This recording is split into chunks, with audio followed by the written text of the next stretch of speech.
ಬೆಂಗಳೂರು ಕೃಷಿ ವಿಶ್ವವಿದ್ಯಾನಿಲಯದಿಂದ ಡಿಸೆಂಬರ್ 27ರಂದು ಬೆಳಗ್ಗೆ 10:30ಕ್ಕೆ ಹೆಬ್ಬಾಳದ ಜಿಕೆವಿಕೆಯ ಡಾಕ್ಟರ್ ಬಾಬು ರಾಜೇಂದ್ರ ಪ್ರಸಾದ್ ಅಂತಾರಾಷ್ಟ್ರೀಯ ಸಮಾವೇಶ ಭವನದಲ್ಲಿ ರೈತ ದಿನಾಚರಣೆ ಮತ್ತು ರೈತ ಸಂತೆ ಕಾರ್ಯಕ್ರಮ ಹಮ್ಮಿಕೊಳ್ಳಲಾಗಿದೆ. ಮುಖ್ಯಮಂತ್ರಿ ಸಿದ್ದರಾಮಯ್ಯ ಅವರು ಕಾರ್ಯಕ್ರಮವನ್ನು ಉದ್ಘಾಟಿಸಲಿದ್ದಾರೆ. ಉಪಮುಖ್ಯಮಂತ್ರಿ ಡಿಕೆ ಶಿವಕುಮಾರ್, ಸಚಿವರಾದ ಚಲುವರಾಯಸ್ವಾಮಿ, ಎಂಬಿ ಪಾಟೀಲ್, ಕೃಷ್ಣ ಬೈರೇಗೌಡ, ವಿವಿ ಕುಲಪತಿ ಡಾಕ್ಟರ್ ಎಸ್.ವಿ. ಸುರೇಶ್, ಶಾಸಕ ಶರತ್ ಬಚ್ಚೇಗೌಡ ಮತ್ತಿತರರು ಪಾಲ್ಗೊಳ್ಳಲಿದ್ದಾರೆ. ಪ್ರಗತಿಪರ 15 ಕೃಷಿಕರಿಗೆ ಪ್ರಶಸ್ತಿ ನೀಡಿ ಗೌರವಿಸಲಾಗುತ್ತದೆ. ಕೃಷಿಗೆ ಸಂಬಂಧಿಸಿದ ಹಲವು ಗೋಷ್ಠಿಗಳನ್ನು ವ್ಯವಸ್ಥೆ ಮಾಡಲಾಗಿದೆ. ಇದೇ ಸಂದರ್ಭದಲ್ಲಿ ಬೆಳಗ್ಗೆ 7ರಿಂದ ಸಂಜೆ 4 ಗಂಟೆಯವರೆಗೆ ವಿವಿಯಿಂದ 9ನೇ ರೈತ ಸಂತೆಯನ್ನು ಆಯೋಜಿಸಲಾಗಿದೆ.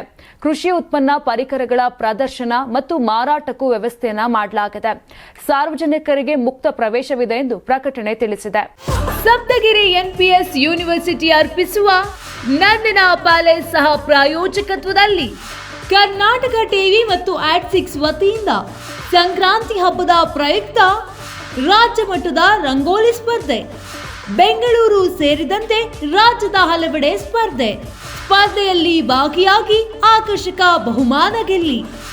ಹೆಸರು ನೋಂದಾಯಿಸಲು ಕರೆ ಮಾಡಿ 9113549531.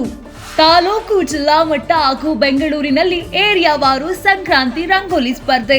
ಅರ್ಹತಾ ಸುತ್ತಿನಿಂದ ಗ್ರ್ಯಾಂಡ್ ಫಿನಾಲೆ ತನಕ ಪ್ರತಿ ಹಂತದಲ್ಲೂ ನಗದು ಬಹುಮಾನ. ಅರ್ಹತಾ ಸುತ್ತಿನ ಮೊದಲ ಬಹುಮಾನ 5,000 ರೂಪಾಯಿ. ಅರ್ಹತಾ ಸುತ್ತಿನ ದ್ವಿತೀಯ ಬಹುಮಾನ 3,000 ರೂಪಾಯಿ.